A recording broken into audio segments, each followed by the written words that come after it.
Okay, so today we are going to be reading page 230 and 231 in our social studies books on chapter 7, the first lesson. And today we're going to be talking about the new capital. Hopefully you saw that I posted some Hamilton songs from yesterday's lesson.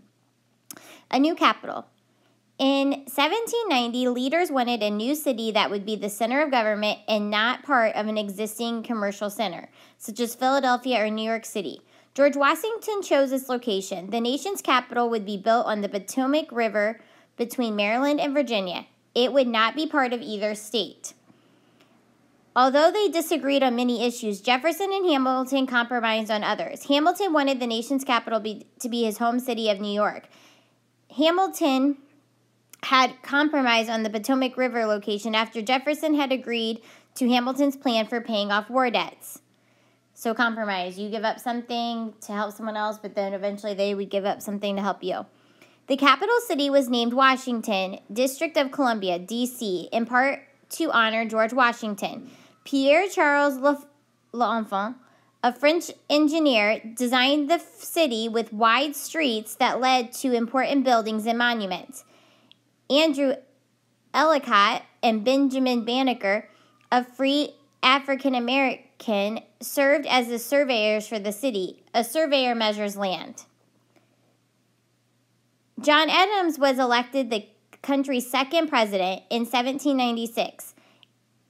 That might be a fun thing for you to do during this coronavirus pandemic time when you're not leaving your house. Memorize all the states or the presidents in order. That could be a fun time. But anyways, John Adams was elected the country's second president in 1796. In 1800, when the federal government moved to Washington, D.C., many buildings were not yet finished. The president's palace, which became later known as the White House, was one of those unfinished buildings. Adams and his wife, Abigail, moved in anyway. The plaster was still wet on the walls, and many rooms were unfinished. And a letter to his daughter, Abigail Adams wrote, or her daughter, Abigail Adams wrote, "There is not a single apartment room finished. We have not the least fence, yard, or other convenience without. And the great unfinished audience room I made a drawing room to hang up the clothes in." Despite these living conditions, John and Abigail Adams made their new building the official home of the President of the United States. So the first person to live in the White House would not be George Washington. It would have been John Adams. That chapter was really short. So just want to review a few things that we know. We know that there were two parties. It was the Federalists, which would have been Hamilton, and the Democratic Republicans, which would have been by Jefferson. Hamilton wanted the strong economy for federal, meaning the whole nation.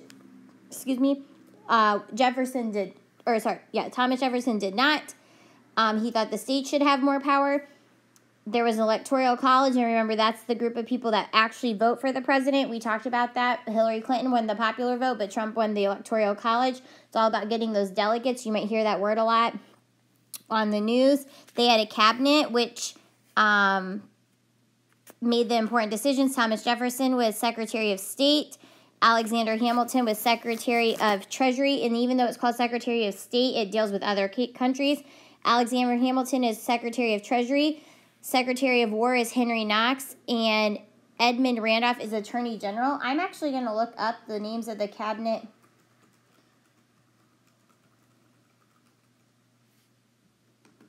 right now, because I don't know if I can tell you all of them. So our vice president we know is Joe Biden. Or no, my God. What? This is a Barack Obama one. Hold on. That's embarrassing.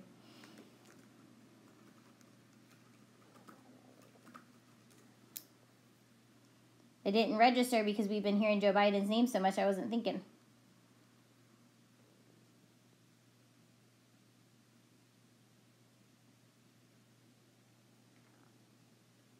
Okay. So the ones I can find really quick. Attorney General is William Barr.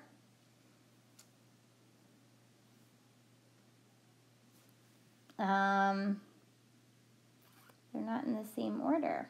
Secretary of Treasury is Steve Mnuchin. You might have heard of him.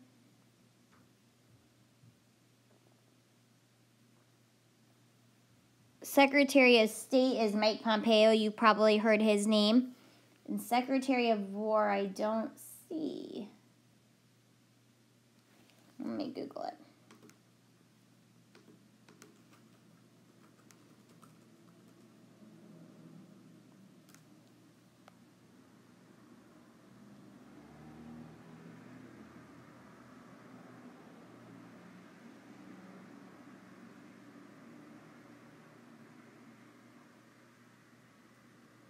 Oh, that's because we don't have a Secretary of War anymore.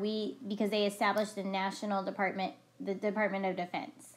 So we don't have a Secretary of War. So that makes sense. So those are who runs our cabinet now. So hopefully you learned something. You learned that Miss McCoy just thinks that Joe Biden is the vice president. So I do know it's Mike Pence. I just read the wrong thing. So